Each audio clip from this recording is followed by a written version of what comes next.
So I'm going to double click on install Manjaro Linux here. And I can maximize this if I want to make it easy. And now watch. We're going to install Linux in like less than 10 clicks. So I'm going to click Next, American English. It should mostly detect my location. I'm near Winnipeg, Manitoba. You can click on the map to choose your location wherever you are in the world, or choose it from the list here. The default it shows for me is fine. I'm going to click Next. So that's 2 clicks. It's going to choose the keyboard. We'll have an English US keyboard, so I'm going to click Next. So that's 3 clicks. Because we're inside a virtual machine, I'm going to just leave it at the default, where it's going to just erase the disk and replace everything that's on the hard drive or the virtual disk with Linux.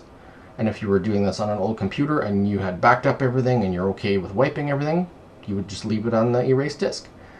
Okay, so we'll click Next. So that's 4 clicks.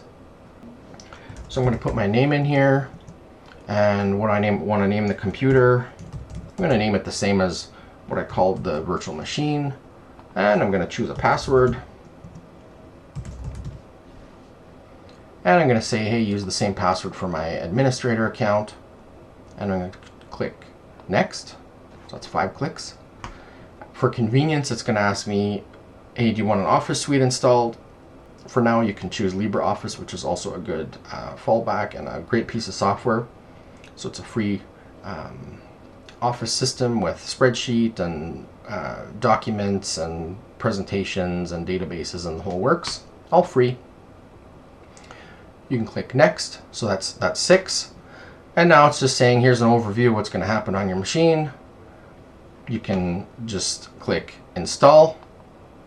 And it's just confirming, like, hey, are you sure you want to, like, wipe out your disk and put this on there? I'm going to just say Install now.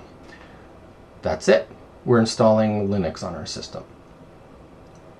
No terminal. Everything graphical. Beautifully user-friendly.